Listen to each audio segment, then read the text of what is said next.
이제 하나님 말씀은 에스겔 37장 24절입니다. 에스겔 37장 24절부터 28절까지 한 절씩 교독을 합니다. 24절 제가 먼저 읽습니다. 내 종 다윗이 그들의 왕이 되리니 그들 모두에게 한 목자가 있을 것이라. 그들이 내 규례를 준수하고 내 율례를 지켜 행하며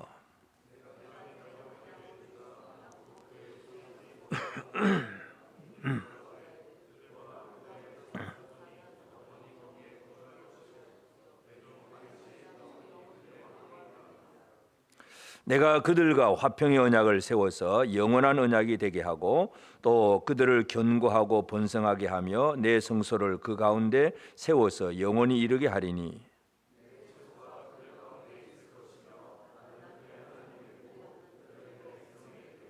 같이 읽읍시다. 내 성소가 영원토록 그들 가운데 있으리니 내가 이스라엘을 거룩하게 하는 여호와인 줄을 열국이 알리라 하셨다 하라. 아멘. 우리 하나님의 은혜가 우리 온 성도들에게 가득하기를 바랍니다. 우리가 지금 에스겔서를 살펴보면서 하나님께서 자기 백성들을 어떻게 구원하시는가 하는 것, 또 어떻게 회복하시는가 하는 것을 우리가 알 수가 있습니다. 그래서 마른 뼈들이 다 흩어져 있는 마른 뼈들이 다시 살아나서 사람이 되고 또 이스라엘 극히 큰 군대가 되는 것, 하나님이 살리신다는 것, 그리고 우리가 지난주에 살펴본 것은 살아난 것들이 또 서로 하나가 되는 것, 두 막대기가 서로 연합되고 하나 되게 하시는 것, 하나님께서 이스라엘을 회복하시는 것에 이 둘이 하나가 되는 이것이 완성된 회복이라는 걸 알 수가 있습니다. 그러면 이제 완성이면 끝이잖아요. 그런데 또 한 가지 더 남아 있습니다. 완성된 것이 순간적으로 완성되고 그 다음 날 또 사라지면 의미가 없는 거죠. 완성 다음에 이루어야 될 것이 뭐냐 하면 영원함이라는 것입니다. 여러분, 우리 사람들은 영원을 물론 처음부터는 영원이 아닙니다. 태어나서부터 시작이 했고 하나님은 영원 전부터 영원 후까지 계시는 영원하신 분이고, 인간은 태어나면서부터 이제 시작이 되는데, 그럼 죽으면 끝이냐? 끝이 아니고 죽음 이후에도 영원합니다. 영원한 천국을 사느냐 영원한 지옥을 사느냐, 둘 중에 하나로 갑니다. 이제 우리는 지금 영원에 들어선 사람들입니다. 영원에 들어선 사람들인데 우리가 참 어떻게 살아내느냐가 참 중요하죠. 그래서 마지막 영혼은 두 갈래 길입니다. 영원한 천국으로 가느냐 영원한 지옥으로 가느냐. 여러분, 우리가 지금 이 시대를 살아가는 시점이 얼마나 중요한지 모릅니다. 그래서 이제 죽으면 끝이야, 이게 아니에요. 끝이 아니에요. 영원히 갑니다. 하나님은 영원하신 하나님인데, 그래서 이스라엘을 하나님께서 회복하신다고 하셨을 때에 그냥 회복이 죽은 자를 살리고 그 다음에 나누어졌던 자들을 하나로 만들어내고 이제 이것으로 다 완성된 것 같은데, 그 완성됨이 영원히 지속되게 하신다는 것, 오늘 우리가 본문 말씀을 통해서 살펴볼 내용이 바로 그것입니다. 그래서 오늘 말씀의 제목이 회복 은혜의 영원함입니다.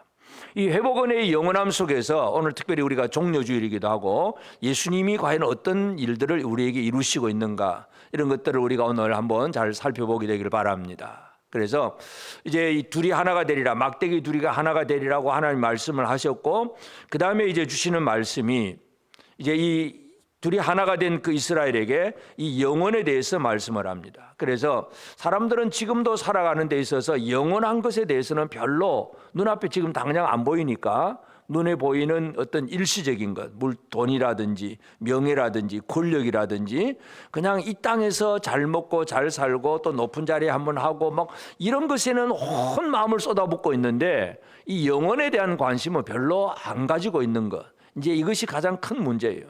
전도서에 보면 하나님께서 우리 사람들에게 영혼을 사모하는 마음을 주셨다 그래서요. 동물들에게는 영혼을 사모하는 마음이 없어요. 사람에게는 영혼을 사모하는 마음을 주셨어요. 그러니까 이 영혼을 사모하는 마음을 가지고 하나님이 영원하다고 하신 것이 무언가를 알고 그것을 붙들고 살아내는 것이 영원한 지옥이 아니라 천국으로 가는 그런 삶이라는 거, 오늘 우리가 이것을 한번 살펴보기를 원합니다. 그러면 이제 본문 속에서 하나님께서 이제 이 이스라엘의 회복을 하면서 제일 첫 번째 24절 내 종 다윗이 그들이 왕이 되리니, 다윗이 왕이 된다고 그랬습니다. 그래서 하나님은 회복된 이스라엘 속에 다윗을 왕으로 세워주신다. 근데 이 다윗이라고 하는 인물은 에스겔 시대 입장에서 보면 벌써 오래전 얘기, 몇백 년 전 사람이 바로 다윗이에요. 그러니까 이 뭐 적어도 한 600년 그저 이 정도 된 그 이전의 사람이 다윗인데, 하나님은 여전히 다윗을 왕으로 세워주겠다. 그리고 이 다윗이라고 하는 인물은 그 옛날 어떤 역사적인 인물이기도 하지만 아주 상징적인 특별한 이름을 가진 의미가 있다는 것을 우리가 이해할 수 있습니다. 그래서 내 종 다윗이 그들의 왕이 되리니 그들 모두에게 한 목자가 있을 것이다. 그렇게 분명히 얘기를 합니다. 그러면 이 다윗을 왕으로 세운다는 얘기는 에스겔만 하는 게 아니라 예레미야도 비슷하게 같은 얘기를 합니다. 예레미야 23장 5절에도 보면 여호와의 말씀이니라 보라 때가 이르리니 내가 다윗에게 한 의로운 가지를 일으킬 것이라. 그가 왕이 되어 지혜롭게 다스리며 세상에서 정의와 공의를 행할 것이며. 예레미야 선지자도 때가 이르면 다윗에게 한 의로운 가지를 일으킬 것이다. 그러니까 에스겔도 다윗 얘기하고 같은 동시대 사람입니다. 에스겔이나 예레미야는 동시대 사람인데 같이 에스겔은 바벨론에서 그 얘기를 하고 예레미야는 유대 땅에서 그 얘기를 합니다. 때가 이르면 하나님께서 다윗에게 한 의로운 가지를 일으킬 것이다. 하나님이 다윗 왕을 세우실 것이다. 그 얘기를 하고 있습니다. 그러면 왜 하나님께서 다윗 왕을 얘기를 하시느냐? 그 이유를 우리가 이해를 할 필요가 있습니다. 계속 다윗을 얘기하는 이유는 이제 성경 그 열왕기의 이스라엘 역사들을 쭉 보면 왕들을 이제 마지막 그 치세를 얘기하고 결론 지을 때에 어떤 얘기를 주로 많이 하냐면 어떤 왕은 이렇게 하고 그런데 어느 길로 따라갔더라. 이 두 가지를 얘기합니다. 한 사람은 다윗의 길로 행했더라. 한 사람은 여로보암의 길로 행했더라. 여로보암의 길이라고 하는 것은 나라가 남북으로 나누어진 다음에 북이스라엘 나눈 사람이 여로보암 왕입니다. 여로보암은 이제 자기 백성들이 전부 그래도 또 예루살렘 성전으로 하나님 성기로 가는 것을 못 가도록 단과 베델에다가 산당을 짓고 그 안에 금송아지 만들어 놓고 이곳이 이 금송아지가 우리를 구원하신 여호와 하나님이니까 여기서 예배 드리면 돼. 다른 데 가지 마. 그러면서 금송아지를 만들어 놓고 그 앞에서 절하게 한 사람이 바로 여로보암이었어요. 우상 숭배자가 여로보암입니다. 그래서 이스라엘 열왕들의 역사가 쭉 이제 내려오면서 누구 왕은 누구 왕 얘기하다가 전부 결론이 그 왕은 다윗의 길로 행했더라, 여로보암의 길로 행했더라. 둘 중에 하나예요. 근데 많은 경우 남쪽 유다도 마찬가지지만 그래도 남쪽 유다는 그래도 선한 왕들이 좀 있었지만 북이스라엘은 대부분이 여로보암의 길로 그대로 답습을 합니다. 심지어 이제 여로보암의 가문을 이제 몰살 죽이고 그 다음 정권이 들어선 이제 바하사라고 하는 사람인데 바하사가 이제 여로보암의 집안을 다 죽이고 자기가 왕이 됩니다. 그런데 열왕기상 15장 34절에 보면 바하사가 여호와 보시기에 악을 행하되 여로보암의 길로 행하며 그가 이스라엘에게 범하게 한 그 죄 중에 행하였더라. 바하사가 여로보암의 집을 무너뜨리면서, 그러면 여로보암이 우상 숭배한 걸 무너뜨리고 하나님 앞에 바로 서야 되잖아요. 근데 그게 안 돼. 왕권을 차지하려고 하는 어떤 권력은 차지했는데 여로보암이 섬겼던 금송아지 그대로 남겨두고 그 산당 그대로 남겨두고 그 앞에서 그냥 절하고 있는 거예요. 그러니까 바하사 왕은 여로보암의 집은 무너뜨렸는데 그 우상은 무너뜨리지 않고, 그것이 바로 북이스라엘 왕들의 길이에요. 이것이 이제 왕들의 역사이기 때문에 이스라엘 전체 역사가 대부분 바로 이런 역사입니다. 계속해서 물론 중간중간 남쪽 유다에는 선한 왕들 다윗의 길로 행한 사람들이 생겨났지만 대부분 북이스라엘 왕들은 여로보암의 길로 행했더라. 그래서 하나님께서 이들을 회복시킬 때에 무엇이 회복이 됩니까? 여로보암의 길이 아니라 다윗의 왕위가 회복이 된다는 것. 하나님은 올바로 하나님을 바로 섬기는 그런 왕들이 세워질 것을 분명히 약속을 하고 그 얘기를 하고 있습니다. 그래서 다윗의 길로 행하면 그들이 내 규례를 준수하고 내 율례를 지켜 행하며, 결국 다윗의 길이라고 하는 것은 하나님의 말씀대로 산다는 그 얘기입니다. 그래서 회복된 이스라엘은 살아나고 둘이 하나가 되고 그 위에 한 왕이 세워집니다. 다윗 왕이 세워지는데 그 왕을 통해서 하나님의 말씀이 선포되고 사람들은 그 말씀을 지키고 믿음으로 살아가는 그런 일들이 벌어질 것에 대한 그러한 예언의 말씀이 바로 이 얘기입니다. 그래서 이 다윗 왕은 결국은 영원한 왕이 된다는 것을 우리가 이해할 필요가 있습니다. 그래서 첫 번째 이 왕에 대한 이야기, 두 번째는 언약에 대한 이야기입니다. 26절에 보면 내가 그들과 화평의 언약을 세워서 영원한 언약이 되게 하고 또 그들을 견고하고 번성하게 하며 내 성소를 그 가운데 세워서 영원히 이르게 하리니, 그들과 화평의 언약을 세워서 영원한 언약이 되게 하고, 영원한 언약, 다윗 왕도 영원한 언약입니다. 25절 뒤에 보면 다윗이 영원히 그들의 왕이 되리라 했고 26절에서는 화평의 언약이 영원하다 그렇게 얘기합니다. 하나님은 영원한 왕, 영원한 언약 이렇게 세우신다는 걸 알 수가 있습니다.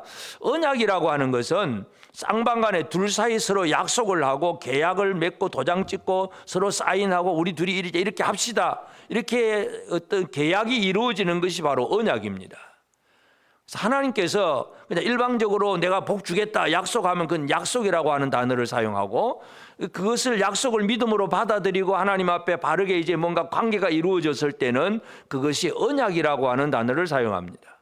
하나님은 이 자기 백성들에게 깊은 관계를 맺으신다는 얘기예요. 언약이라고 하는 것은 하나님께서 그 백성들을 절대로 외면하지 아니하고 뭔가 관계를 맺는데, 어떤 관계를 맺느냐? 화평의 언약입니다. 화평의 언약을 세워서 영원한 언약이 되게 하고, 하나님과 하나님의 백성 사이에는 화평의 언약입니다. 베리트 샬롬, 이 샬롬의 언약, 이 평강의 언약을 세워서 그 언약이 영원하게 하겠다고 하나님께서 그렇게 말씀을 합니다. 그래서 이 언약이라고 하는 것은 결국 하나님이 택하신 자들, 하나님 앞에 복받을 자들이 누리는 것이 바로 언약의 복인데, 시편 89편 3절 4절에 보면 주께서 이르시되 나는 내가 택한 자와 언약을 맺으며 내 종 다윗에게 맹세하기를 내가 내 자손을 영원히 견고하게 하며 내 왕위를 대대히 세우리라 하셨나이다.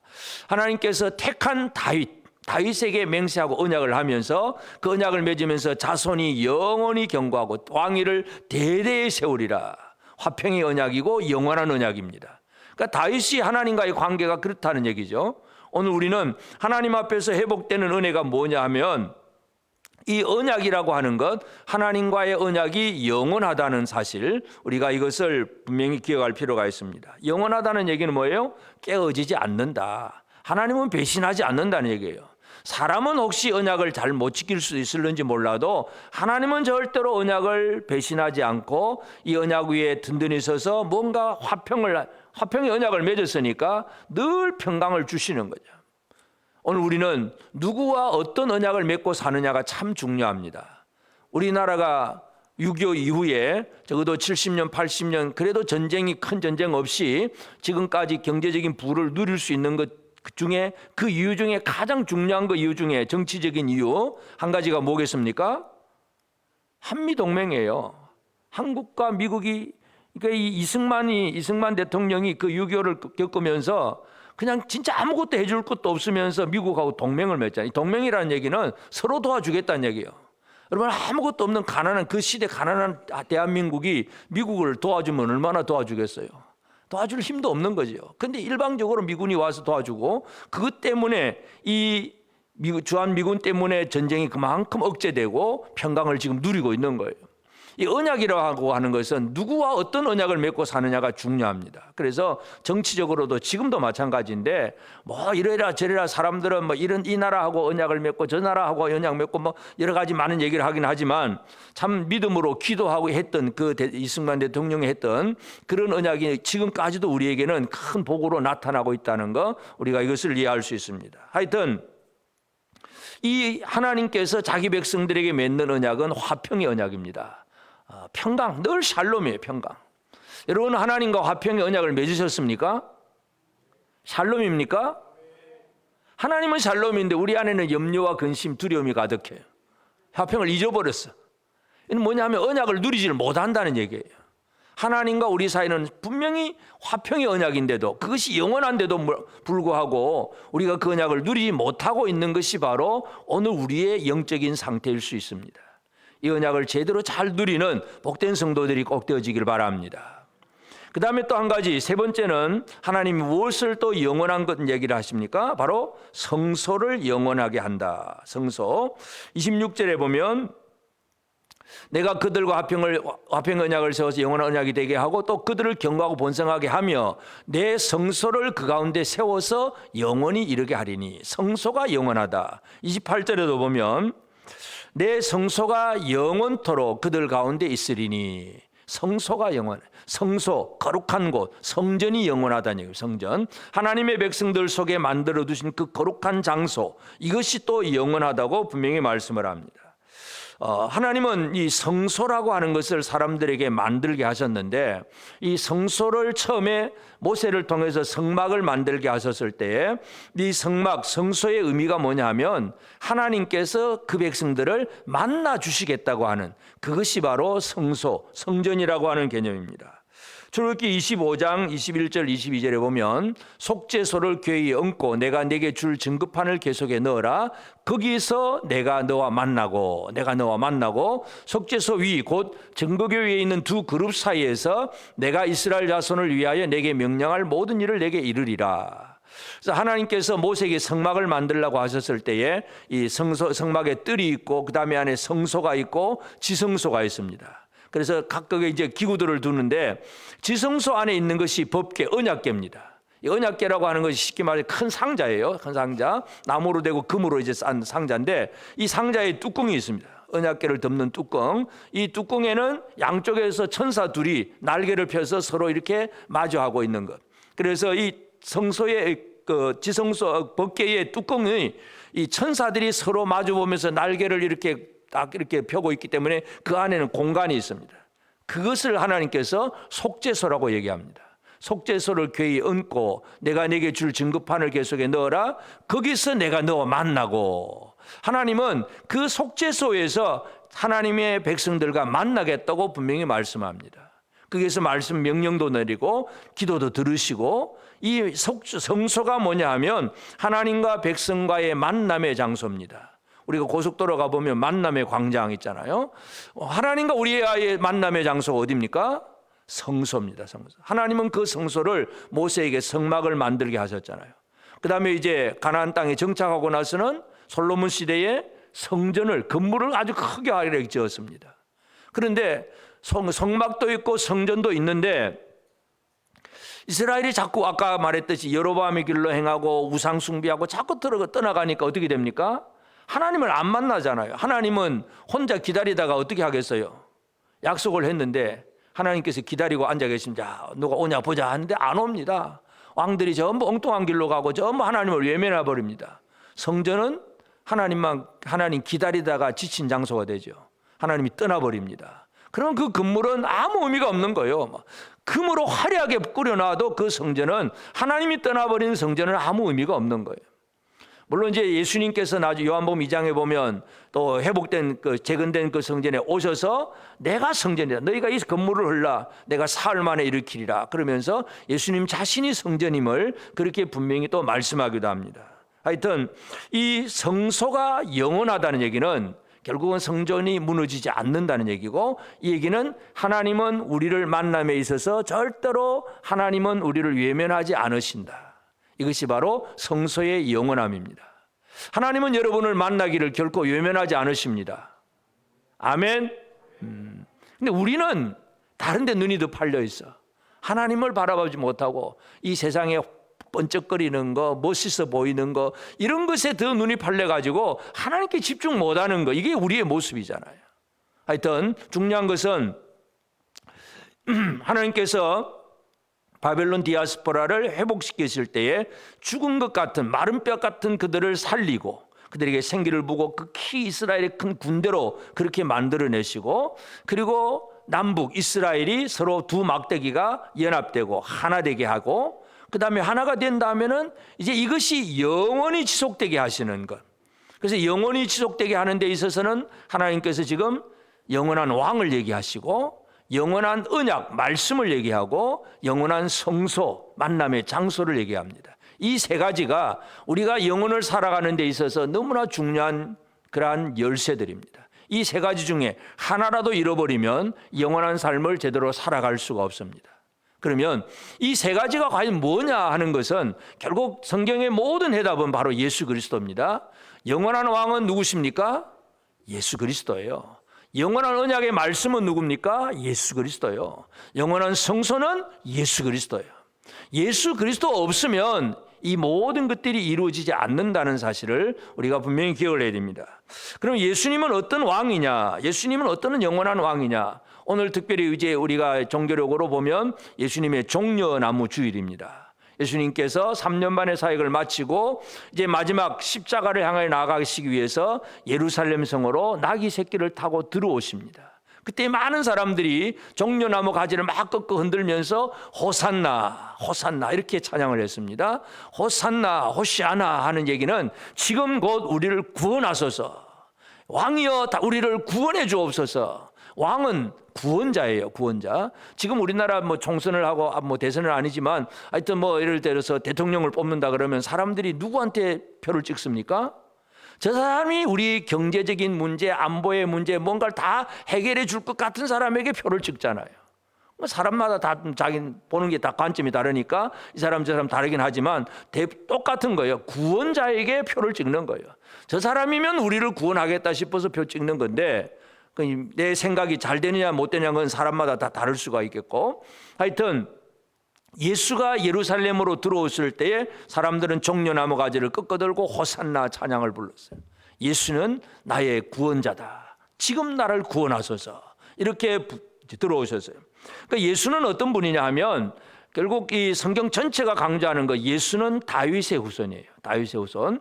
마태복음 1장에서도 아브라함과 다윗의 자손 예수 그리스도의 세계다. 다윗의 아브라함, 다윗, 예수 이렇게 마태복음도 그렇게 기록을 하고, 사도 바울도 1차 선교 여행을 하면서 이제 비시디아 안디옥에 가서 그 회당에서 설교를 합니다. 그 설교를 하면서 예수 얘기를 하잖아요. 그 예수 얘기를 어떤 예수 얘기를 하느냐면 사도행전 13장 22절 23절에 보면 패하시고 다윗을 왕으로 세우시고 증언하여 이르시되 내가 이새의 아들 다윗을 만나니 내 마음에 맞는 사람이라 내 뜻을 다 이루리라 하시더니 하나님이 약속하신 대로 이 사람 이 다윗의 후손에서 이스라엘을 위하여 구주를 세우셨으니 곧 예수다. 다윗은 하나님의 마음에 맞는 사람인데 그 하나님의 마음에 맞는 그 다윗의 후손, 그 후손이 바로 예수 그리스도다. 이스라엘을 위하여 구주를 세우셨으니 곧 예수다. 그러니까 사도 바울이 1차 선교 여행을 하면서 비시디아 안디옥이라고 하는, 물론 거기에는 유대인 회당입니다. 유대인들도 있고 이방인들도 있습니다. 그 유대교에 귀한 이방인들도 있고, 그 사람에게 가가지고 우리 다윗의 후손이 누군지 아느냐? 유대인들은 전부 다윗 왕을 최고로 인물로 여기고 있는데 그 다윗의 후손으로 오신 분은 바로 예수 그리스도다. 그분을 얘기합니다. 그러니까 베드로도 마찬가지고 모든 사도들도 전부 예수 그리스도를 다윗의 후손으로 얘기를 합니다. 그래서 다윗의 후손으로 오시는 예수 그리스도가 어떻게 임하실 것인가, 구약의 스가랴 선지자가 예언한 내용을 스가랴 9장 9절부터 10절에 보면 시온에 따라 크게 기뻐할지어다, 예루살렘에 따라 즐거이 부를지어다. 보라, 내 왕이 내게 임하시나니. 왕이 임하신다. 그는 공의로우시며 구원을 베푸시며 겸손하여서 나귀를 타시나니 나귀의 작은 것 곧 나귀 새끼니라. 내가 에브라임의 병거와 예루살렘의 말을 끊겠고 전쟁하는 활을 또 끊으리니 그가 이방 사람에게 화평을 전할 것이요. 화평, 평강, 샬롬을 이루는 그 왕, 그의 통치는 바다에서 바다까지 이루고 유브라데 강에서 땅끝까지 이르리라. 그래서 스가랴 선지자가 예언한 그분이 바로 예루살렘 성으로 입성하시는 예수 그리스도입니다. 그래서 예수 그리스도는 어떤 왕이냐? 다윗의 후손입니다. 예루살렘 성에 입성하신 예수님, 사람들로부터 구원자라고, 우리를 구원하소서 이렇게 찬양받으신 분이 바로 예수 그리스도입니다. 오늘 우리 종료주일에 예수님이 어떤 분인가를 우리 다시 한번 꼭 기억하기를 바랍니다. 여러분, 예수는 여러분에게 있어서 어떤 분입니까? 구원자이십니까? 왕이십니까? 다른 사람이 나를 구원해 줄 거라고 착각해서는 안 됩니다. 예수 그리스도가 우리의 구원자이고 예수 그리스도가 나의 왕이라고 하는 사실, 이것을 우리는 분명히 기억을 해야 됩니다. 또 예수님은 이 땅에 오셔서 영원한 언약, 이 말씀을 성취하신 분이 바로 예수 그리스도예요. 물론 예수님 자신이 벌써 하나님의 말씀입니다. 요한복음 1장 1절에 우리가 잘 아는 말씀이잖아요. 태초에 말씀이 계시니라. 말씀이 계시니라. 이 말씀이 하나님과 함께 계셨으니 이 말씀은 곧 하나님이시니라. 말씀이 하나님이에요. 말씀이 예수 그리스도예요. 근데 그 예수님이 이 말씀에 대해서 어떤 일을 하셨느냐? 하나님 아버지는 약속하신 말씀대로 아들을 보내주셨습니다. 그러면 아들은 이 땅에 오셔서 하신 일이 뭐냐 하면 전부 말씀을 성취하는 일. 그걸 안 해도 되는데 이렇게 함으로써 하나님의 말씀이 성취되는 그 모든 일들을 예수님께서 다 이루셨습니다. 그러니까 우리가 사복음서를 잘 읽어보면 성경대로 응하게 하려 하심이었더라. 그 행동을 하시고 이것은 말씀도 하나님의 말씀을 이루는 행동이었다는 것을 몇 번이나 반복을 합니다. 다시 말해서 예수 그리스도는 하나님의 말씀을 완전히 이루십니다. 이룬다는 얘기는 그 말씀의 효력이 영원토록 한다는 거예요. 그러면서 또 제자들에게 또 영원한 언약을 세워주잖아요. 우리가 잘 아는 말씀 마태복음 28장 20절에 보면 내가 너희에게 분부한 모든 것을 가르쳐 지키게 하라. 볼지어다 내가 세상 끝날까지 영원히 너희와 함께 항상 함께 있으리라. 이게 예수님이 우리에게 주신 영원한 약속입니다. 여러분 이 언약 속에 살고 계십니까? 항상 세상 끝날까지 함께 있겠다. 그럼 우리에게 얼마나 힘이 됩니까? 여러분 이 힘을 누리고 사십니까? 평강을 누리십니까? 염려와 근심, 뭐 먹고 살까, 어떻게 살까, 늘 염려 근심 속에 산다는 얘기는 이걸 제대로 누리지 못한다는 얘기입니다. 우리는 예수 그리스도는 진정한 영원한 왕이 되시고 영원한 언약을 또 우리에게 주시는 분입니다. 하나님의 말씀 자체로서 로고스로서 우리에게 영원한 언약을 주셨다는 걸 알 수가 있고, 뿐만 아니라 예수 그리스도가 영원한 성전입니다. 예수님이 성전이 되십니다. 성소라고 하는 것이 바로 하나님과 백성들과의 그 만남의 장소라고 그랬는데, 예루살렘에 입성하신 예수님이 그 다음에 예루살렘 들어오셔가지고 바로 간 곳이 어디냐 하면 성전 들어가죠. 성전에 들어가가지고 예수님께서 성전에 들어가서 성전을 깨끗하게 하신 일이 이제 두 번이 기록이 되는데, 요한복음 2장에서는 첫 번째 사역을 시작하면서 들어가서 너희가 이걸 헐라 내가 사흘 만에 일으키리라 그 말씀을 하면서 예수님 자신이 성전됨을 얘기를 하셨고, 이제 3년 이후에 이제 십자가를 지는 이 마지막 순간 그 앞에 성전에 들어가셔서 예수님은 또 여전히 장사하고 있는 그 사람들을 내어 쫓으면서 책망을 합니다.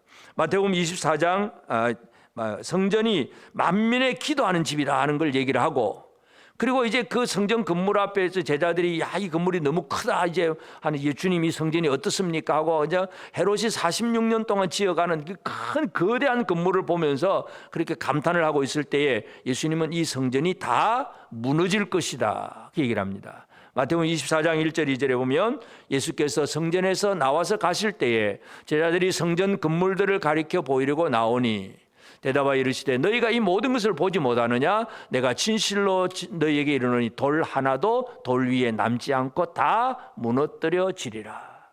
성전 건물 아무것도 안 해요. 돌 위에 돌 다 하나도 남지 않고 다 무너뜨려질 것이다. 이 건물이라고 하는 거, 외형적으로 보이는 성전은 다 무너집니다. 그러면 영원한 성전은 뭐냐? 영원한 성전은 예수 그리스도입니다. 요한계시록 21장 22절에 보면 성 안에서 내가 성전을 보지 못하였으니 이는 주 하나님 곧 전능하신 이와 및 어린 양이 그 성전이심이라. 사도 요한이 천국을 보면서 그 새 하늘에서 내려오는 새 예루살렘을 보았는데 그 새 예루살렘 성 안에는 성전이 없어요. 건물이 없다는 얘기죠.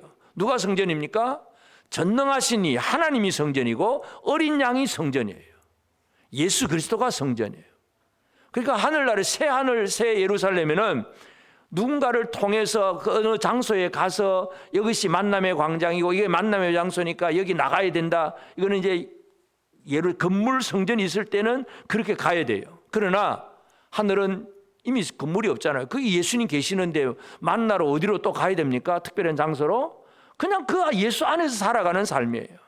다시 말해서 예수 그리스도는 영원한 성전입니다.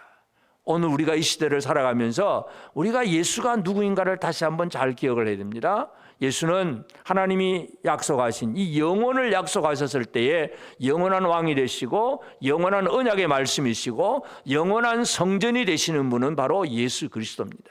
예수 빼면 아무것도 없어요.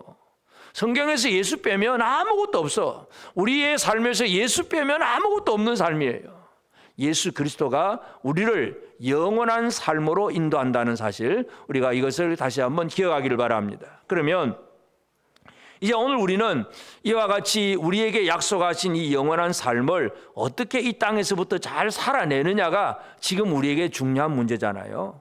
영원은 나중 일이고 지금은 뭐 모르겠다 그렇게 하는 것이 아니라 지금 준비를 잘 해야 영원한 삶을 제대로 가는 거예요. 영원한 지옥이 아니라 영원한 천국이잖아요.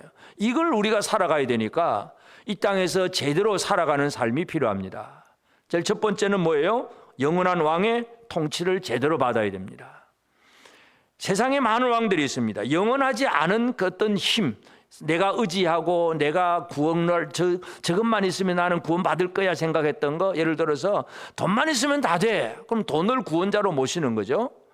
건강만 하기만 하면 돼. 이 건강이라고 하는 것만 자기의 어떤 왕으로 생각하는 거예요. 그러니까 세상 사람들은 뭔가 자기를 다스려주고 자기가 믿고 섬기는 어떤 대상들이 있는데 그 모든 대상들이 결코 영원하지 않다는 사실을 우리는 꼭 기억을 해야 됩니다. 여러분이 지금 믿고 의지하는 것 중에서 영원하지 않은 것을 믿고 살고 있지는 않습니까? 공부해가지고 한 자리 하고 취직하고 뭐 결혼 잘하고 그것만 열심히 하는 거야. 온 힘을 쏟아부어서 우리 자녀 교육 잘 시키고 막 이것만 하면 다 잘 될 것 같아.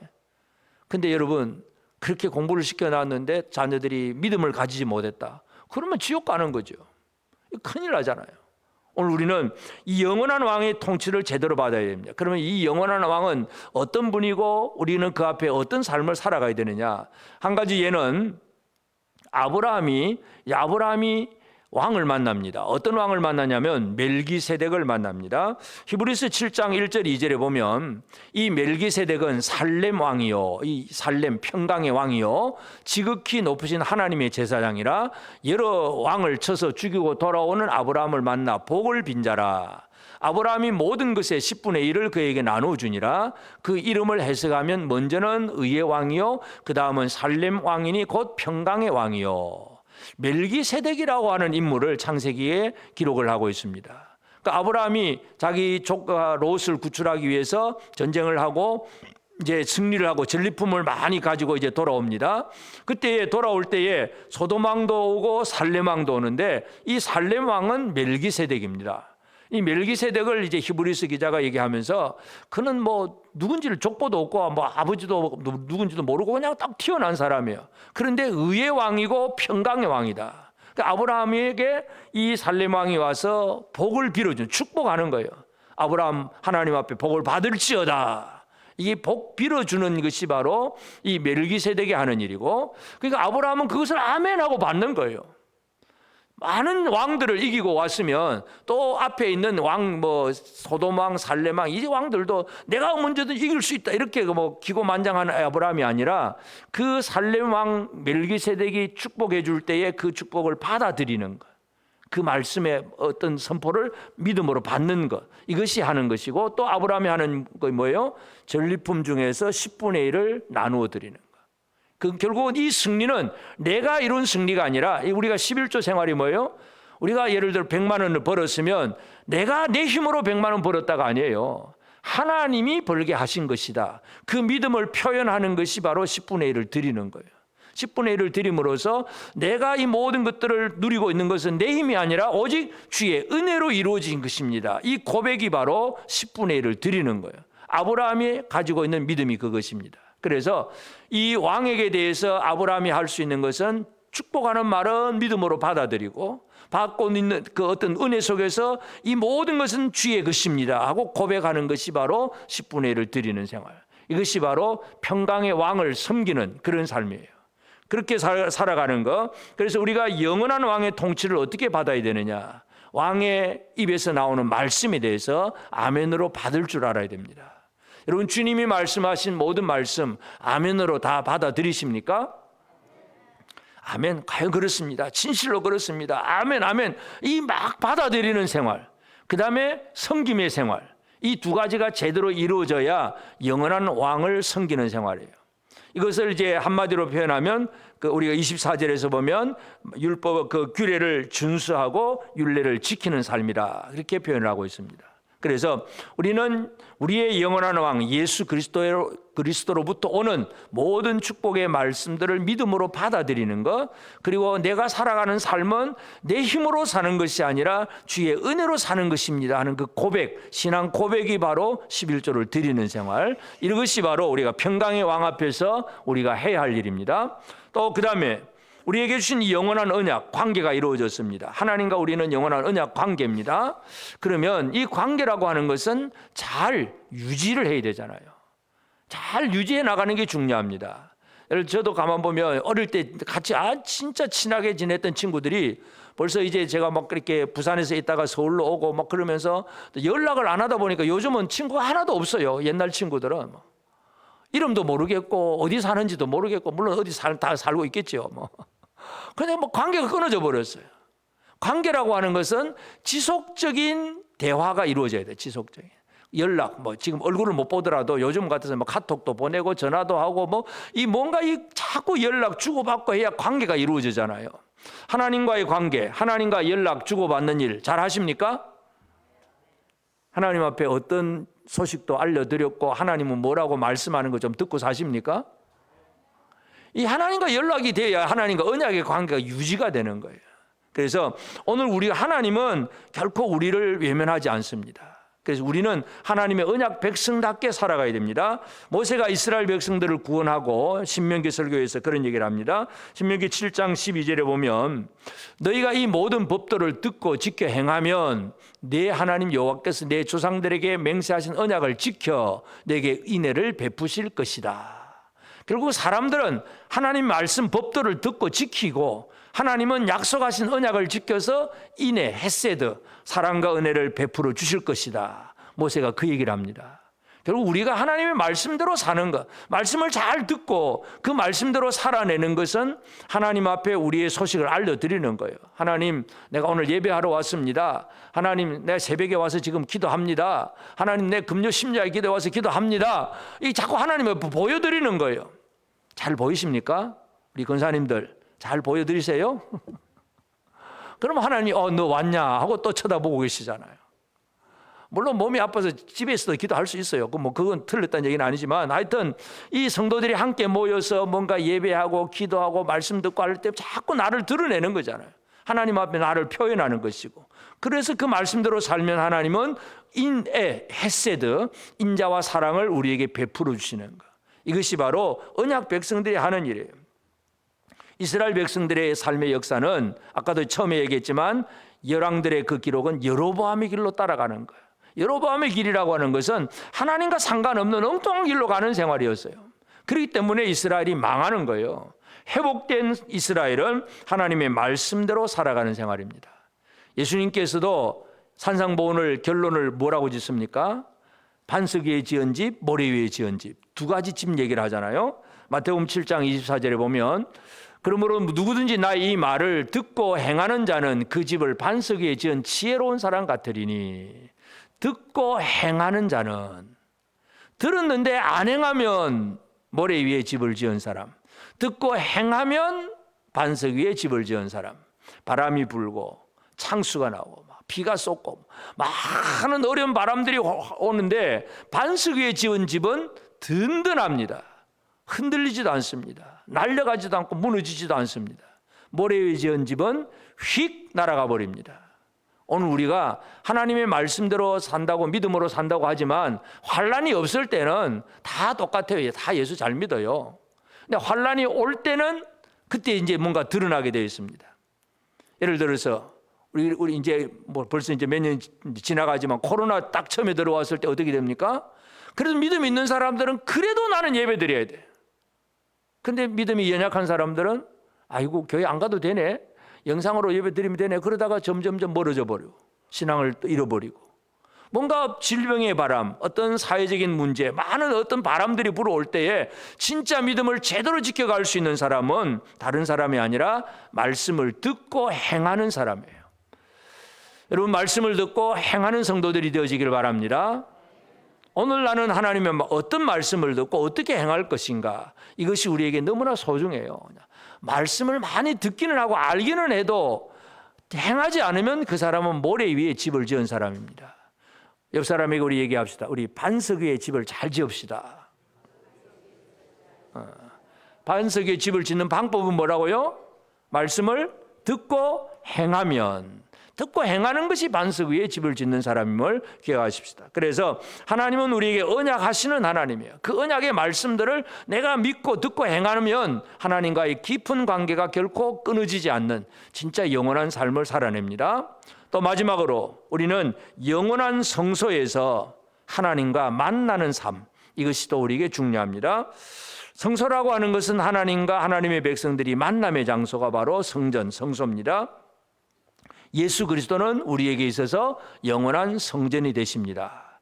그래서 우리는 하나님과의 만남의 삶을 제대로 살아가야 되는데, 우리가 이제 대표적으로 우리 다윗을 보면 시편 63편 1절 2절을 보면, 시편 63편 하나님이여 주는 나의 하나님이시라. 내가 간절히 주를 찾되 물이 없어 마르고 황폐한 땅에서 내 영혼이 주를 갈망하며 내 육체가 주를 앙모하나이다.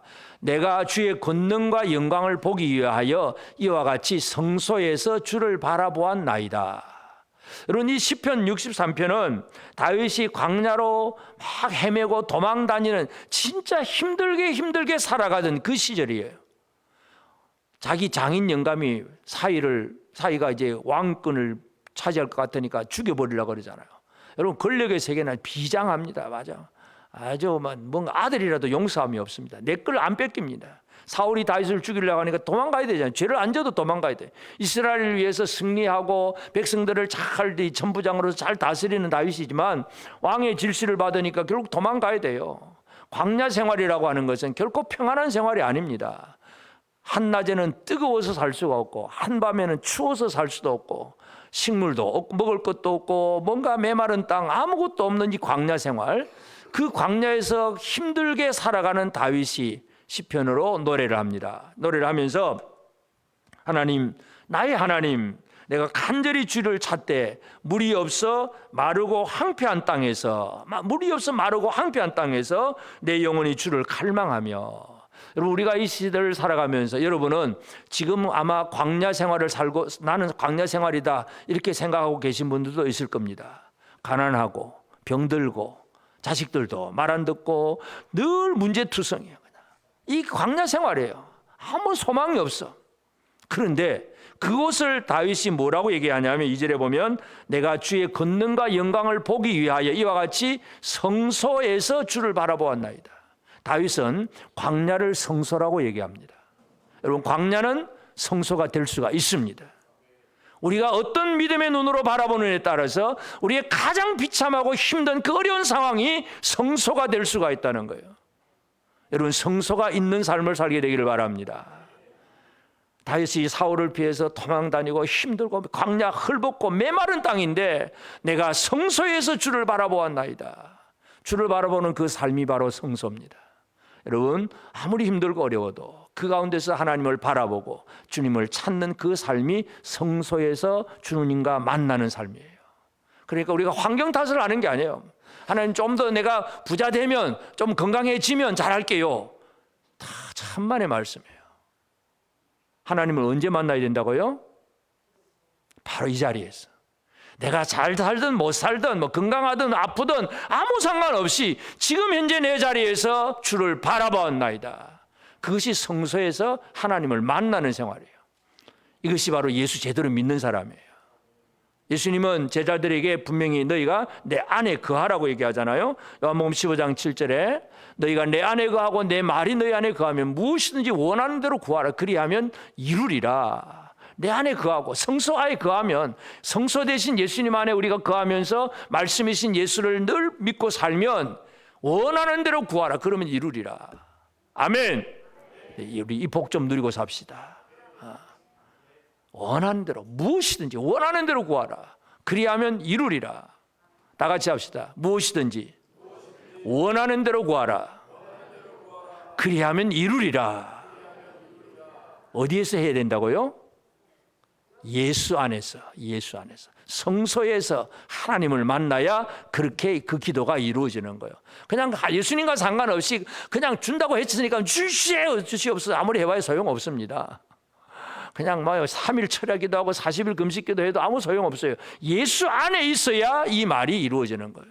성소 안에 거하는 생활, 이것이 오늘 우리에게 있어서 너무나 복된 생활입니다. 그래서 하나님께서 이스라엘을 회복시키실 때에 마른 뼈 같은 죽은 그들을 살리내시고, 그리고 그 살려낸 그들을 또 둘이를 하나가 되게 만들어 두시고 완벽하게 완성을 시켜 놓았어요. 근데 이게 완성된 것이 영원하게 지속하게 하시는, 이것이 바로 하나님의 은혜입니다. 오늘 우리는 영원을 살아가는 사람들입니다. 지금부터 영원까지 살아야 됩니다. 옆 사람에게 지금부터 우리 영원까지 살아야 됩니다. 자, 이제 두 가지입니다. 영원까지 지옥에 가서 살 거냐, 영원까지 천국에서 살 거냐. 두 가지입니다. 어떻게 살 거예요? 당연히 천국 생활이죠. 영원토록 천국의 삶을 살려면 영원한 왕을 제대로 만나고 그 통치를 받아야 돼요. 영원한 언약의 말씀 붙들고 살아야 돼요. 영원한 성소에서 하나님을 만나는 이 삶을 제대로 살아내는 것이 지금 이 시대에 저와 여러분들이 해야 할 일입니다. 그 일을 위해서 예수님이 이 땅에 오셨습니다. 어린 나귀 새끼도 타고 예루살렘 성으로 들어오셨고 십자가에 달려 죽으셨고 우리를 위해 죽으시고 부활하신 분이 바로 예수 그리스도입니다. 이 예수로 말미암아 특별히 이번 한 고난 주간 한 주간 통해서 더욱더 우리의 영혼을 위해서 모든 것을 희생하신 주님과 함께하는 복된 삶을 살아내는 저와 여러분 모두가 되어지기를 주의 이름으로 축복합니다.